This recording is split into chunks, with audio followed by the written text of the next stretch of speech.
Ngayon, nandito kami sa Mangafay Heads Beach. Dito kami nakatira for like 1 year. Paikot-ikot kami pero naisip namin na gumawa video around dito kasi sobrang ganda ng panahon ngayon kahit winters. Tignan nyo naman. Halos mga kaulap-ulap.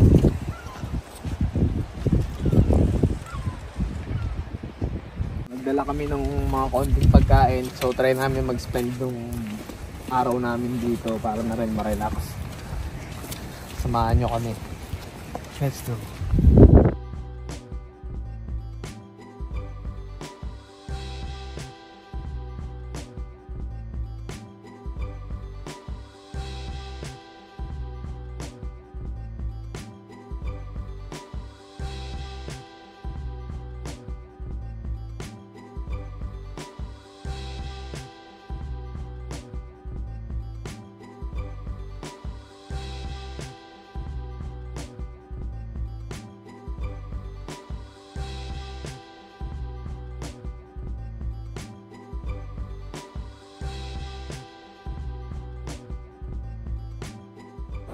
So, itatry namin mangisda ngayon kasi paakyat yung tide, which is yun yung isa sa mga magandang oras para manghuli ka ng isda kasi lumalapit sila kadalasan.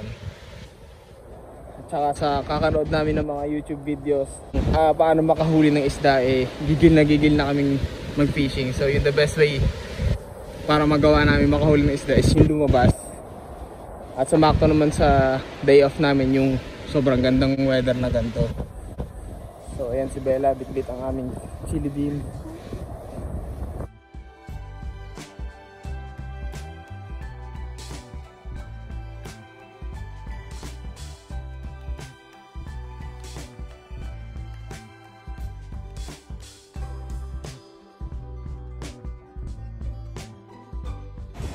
So isa sa mga pinakamagandang gawin talaga pag pumunta kayo dito sa New Zealand is yung maglakad-lakad kasi sobrang dami nilang lugar na pwedeng paglakaran.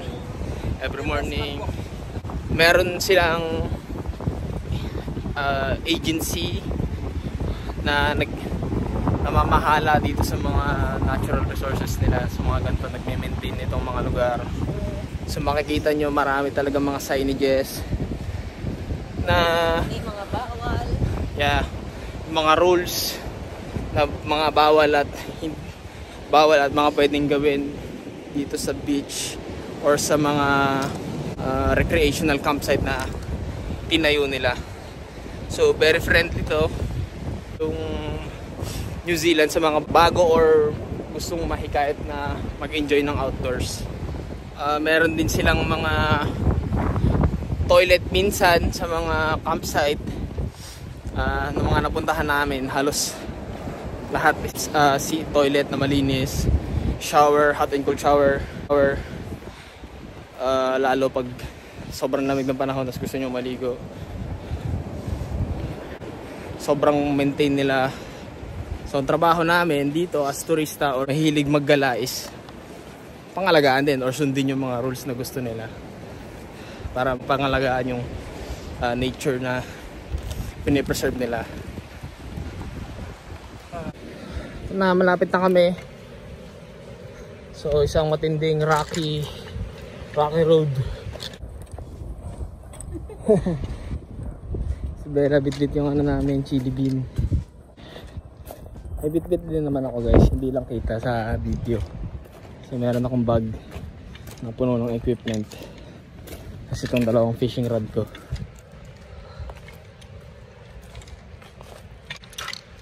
So sikat tong Mangafay Heads Beach sa surfing. So, maraming mga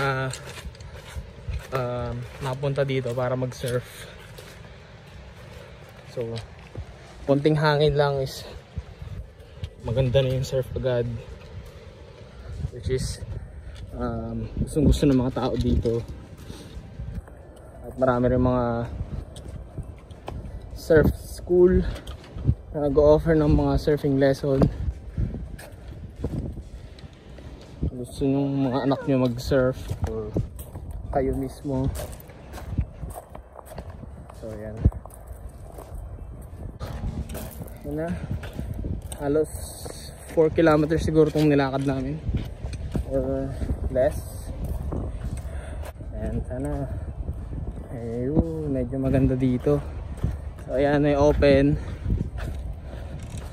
Tapos merong mga trees na pwede namin pagtambayan. Dito kami magpipishing. Dito na kami magpipishing. Medyo rocky siya, so tignan natin kung sasabitan tayo dyan. Dito kami nagtatago under the tree. So medyo malilim dito. So alam niyo, magandang mag-spend ng oras dito para sa isang mapakagandang araw. Yan. Mukhang may nagka-camp din dito na iba siguro. So yan.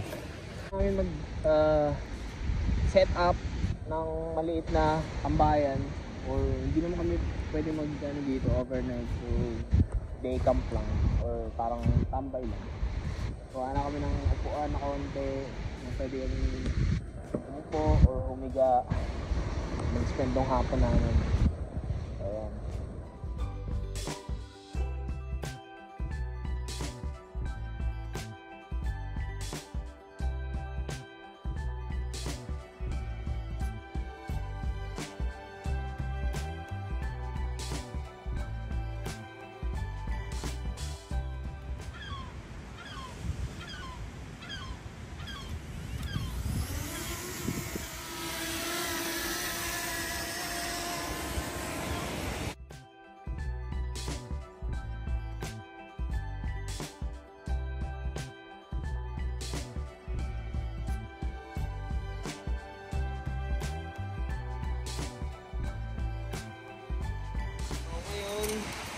Nakaset up na tayo ng tambayan natin.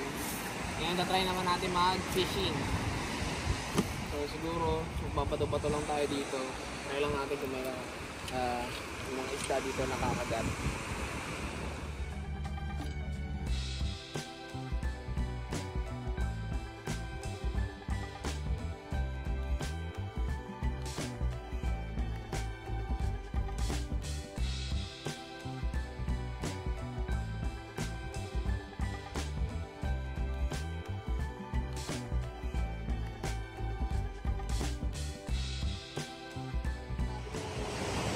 Fishing rod natin, surf cast rod siya. Gamit ko is yung Shimano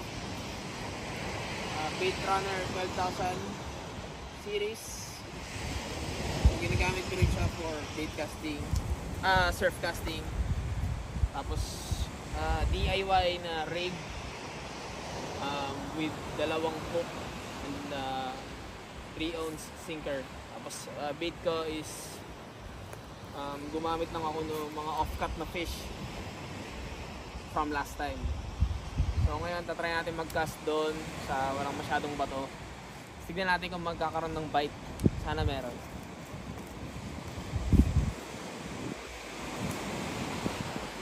Timing.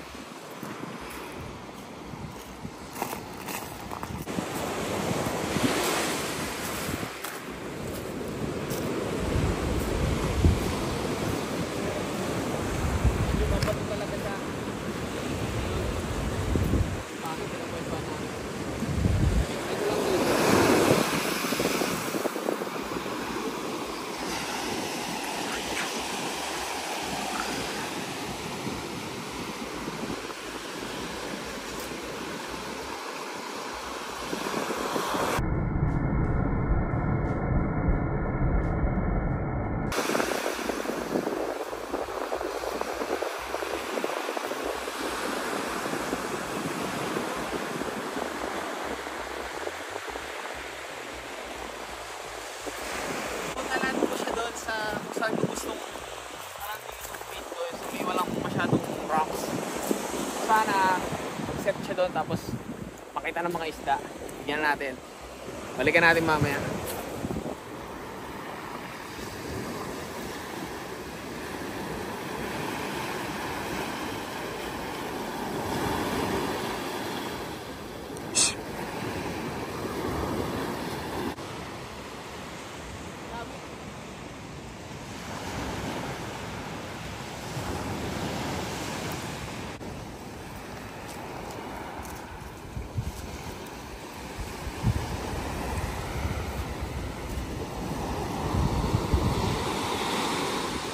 Meron?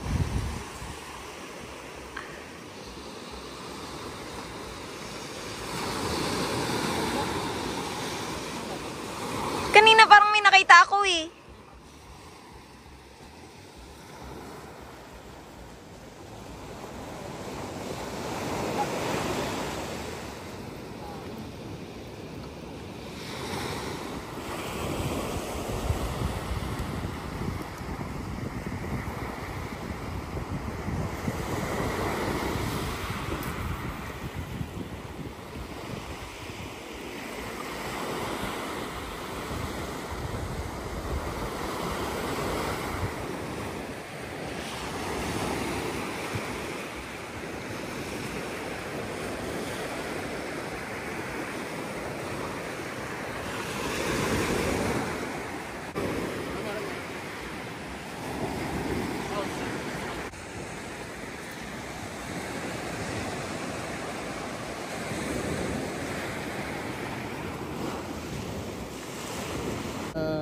Wala pa rin kaming nahuhuli, pero merong isda, may nagbabite.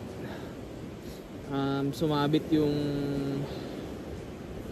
DIY ko na double hook kasi sobrang bato talaga siya, pero muntik na rin namin maland yung isang isda.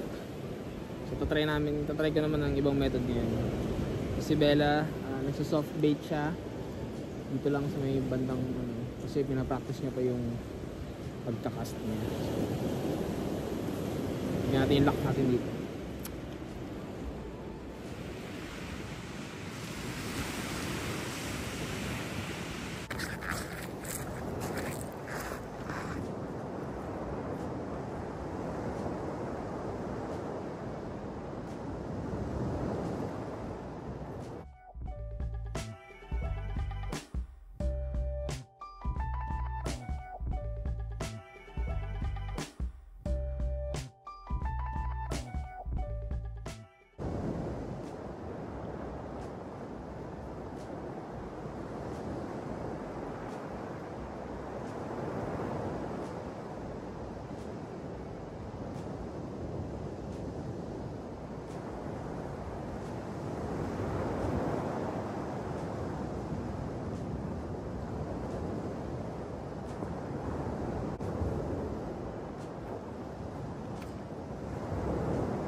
Ayan, nakaisa tayo.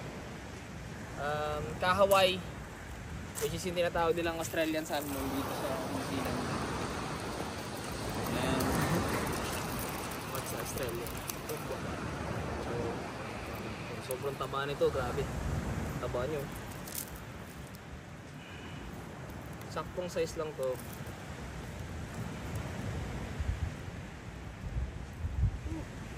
So, try ulit natin.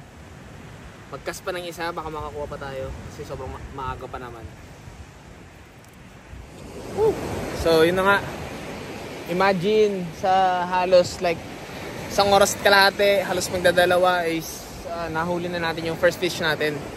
So nasnag tayo ng mga 2 beses. Yung isang rig natin sumabit siya, tapos yung soft bait ni Bella na pinapractice niya yan, sumabit-sabit bago makahuli ng isda. Nag-cast ulit ako, tapos tingnan natin kung meron pa. Baka may snapper ako magad bago matapos yung fishing session namin.